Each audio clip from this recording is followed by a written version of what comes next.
Hello, everyone, and welcome to a brand new series called the Librarian Reviews. Today, I am with a fellow librarian. This is Miss Whisler. Why don't you tell us a little bit about yourself, Miss Whisler?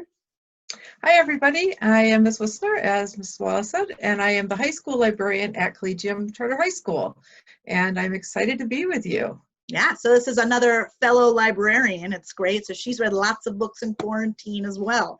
And Yes. after we do a brief review of Ballad of Songbirds and Snakes, we'll talk a little bit about what Miss Whisler has been reading and some of her favorites. So just to give you a recap here, Ballad of Songbirds and Snakes, for those of you who haven't watched my other 10,000 videos about this, it is a prequel to the Hunger Games trilogy, and it follows President Snow before he was President Snow. And so when he was 19 years old, it's the 10th anniversary of the Hunger Games.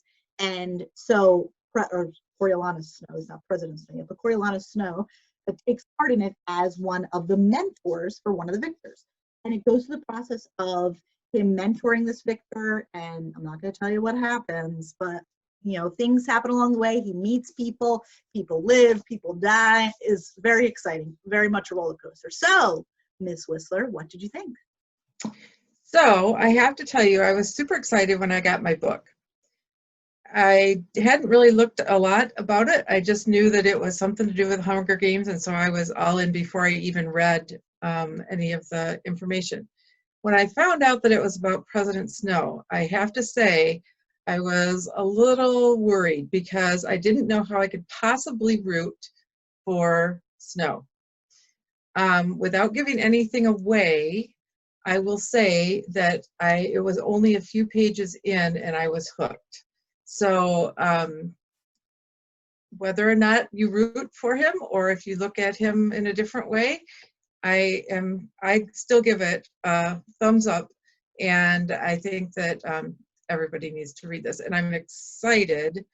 I don't think this is giving anything away. I'm excited that Collins left room between this book and the trilogy to put some more books if she wants to. Right. What did you think, Mrs. Wallace? Well, I went into it slightly different than you. I did do a little bit of reading about it before, like just what it was about and everything like that. And at first I was very disappointed because it was not the Hunger Games prequel I wanted. I wanted something that was about like, okay, what about the revolution and how did it all start? And, you know, what happened to the first Hunger Games? Like, I wanted all that. And so when I found out it was about President Snow, I was like, oh, well, I'm going to read it because I like the trilogy. So clearly I'm going to read it. So I did read it, and I enjoyed it. I didn't like it as much as the Hunger Games trilogy. Sorry, I would agree with that. I did like that within this book, they answered a lot of my questions about the origin of the Hunger Games. And it wasn't so much about the capital that you know in the trilogy. It was a very different kind of capital. Because 10 years later may seem like a long time, but the capital is still recovering from the war. And so it was really interesting not to see a completely, you know, what's the word I'm looking for? Like ostentatious capital like you see in the books. You know, people are still, they remember the war, they're still financially recovering. Some people have profited off the war.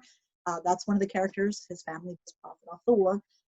But it was interesting to see that particular point of view.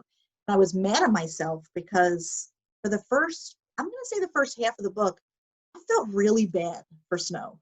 And I didn't want to feel bad for Snow because he's so evil in the trilogy that it was that really was hard to be like, problem. why am I reading this and feeling bad for this? I kept psychopath? doing the same thing. Yeah, I kept doing the same thing. I would be like rooting for him, and then I would I'd have to remind myself, you know, how he turns out. And so that was a little disconcerting. But see, the one thing, the biggest thing I didn't like about it, let's put this, which is why I personally would not give it a 5 out of 5 stars, only because I felt like the shift happened really quickly.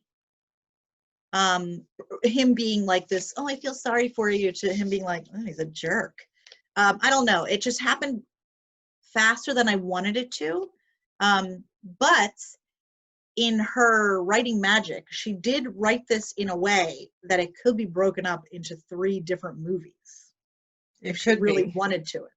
Because it's especially part 3. Part 3 is so drastically different so hard not to give spoilers.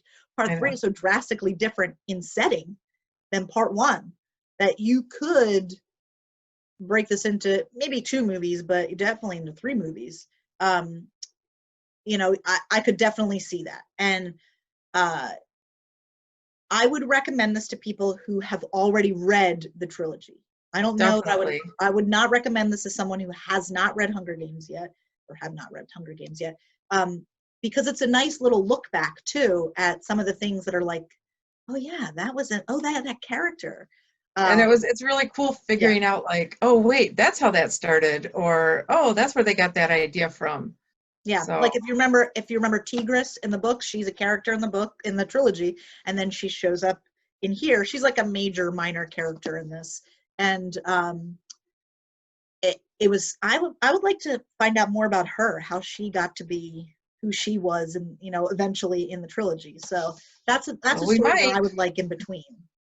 We might, if Collins keeps writing. Yeah, we'll say there's no, I did some research after reading it, like, you know, people do after they read the first book, be like, Right. the second book, when's it coming out? And she's like riding the high of this book still and not taking the next roller coaster to the next book yet. She hasn't talked about it. No one's talking about it. So I'm guessing she has her Post-it notes all over the place and she's already planning it out. She's just not admitting it. Yeah. Yeah, exactly. No one's interviewed about what's next yet. Right.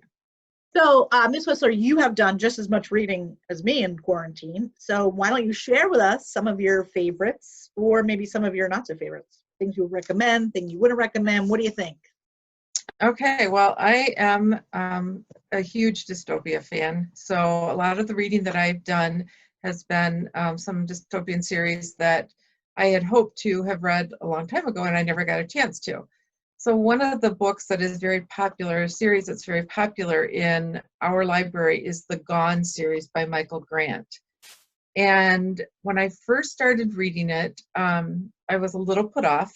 It is kind of a simplistic writing style. Mm-hmm. And the basic premise of the series is that all of a sudden one day, everybody over the age of 15 in the town of Perdido Beach, California, just poofs and disappears. And there's this huge dome. For those of you who are Stephen King fans, that may ring a little familiar too.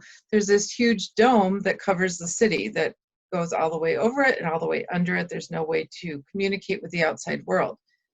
So that put me off a little bit because it felt like a copycat of Stephen King's Under the Dome, even though the premise was different inside the dome. Mm-hmm. Once I got reading the series, I did get hooked.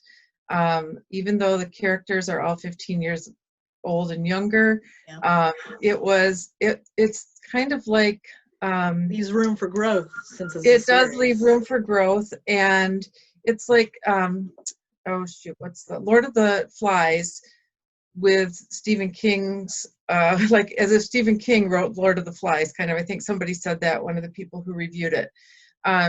So it's very Stephen King-ish as far as the there you go, the third one down. It's very Stephen King-ish. That's a different cover than the one we have in the library. Go ahead. Yeah, that's the old covers. These are the new covers. I don't know if I'm. Those are the ones we have in our library too. Yeah, so these are the new covers. This Fear is the, I think, 4th or 5th book in the series. I'm reading Lies right now, the 3rd book. So it has grown on me, and I think if you are a fan of dystopia, you would enjoy that series. The second series that I have started reading is The Testing, and Joelle, I can't remember her last name. Oh, there it is, Charbonneau. Yeah. And if you liked Hunger Games, you will like this series. It's kind of the same thing. It's a post-apocalyptic type setting, and at graduation, every I don't want to call them districts, but they get to send their best and brightest to be tested and to see if they can get into university. So there's 4 different parts of the test. They go through a book test and physical test, and then the 4th test is a physical test where they are dropped off. It's like a drop-off hike, except it's from Chicago all the way to someplace in the Midwest that takes a lot of time to get there. And they have all kinds of things that are put there to stop them, just like in Hunger Games. So again, if you're a Hunger Games fan, I think you would enjoy the Testing series. The last book I want to recommend is Recursion by Blake Crouch. Sorry, I'm not good with author names. Ooh, And Goodreads Choice 2019 winner. Yes. This is a science fiction. If you like time travel and all the questions that brings to mind, this is a adult level book, but there's nothing in it that would keep our young readers who love to read from reading it. And I really enjoy time travel because it makes so many questions. What if, what if this happened? What if that happened? So I give that one 5 stars and he's also the same person if you watched Wayward Pines, which was a series that was on something, I don't remember, Netflix or something. Yeah, so good author. So those are my recommendations today, Mrs. Wallace. Those are very good recommendations. I am very excited that we could get on here together to chat about Ballad of Songbirds and Snakes, but I'm also excited that we got to hear some of your favorite dystopian books too. I get trapped in that dystopian genre too. I'm reading actually a lot more fantasy during quarantine, but I do love a good dystopian book. All right, friends, thank you for joining us on the very first episode of the Librarian Reviews, and I will see you next time. Thanks for joining us.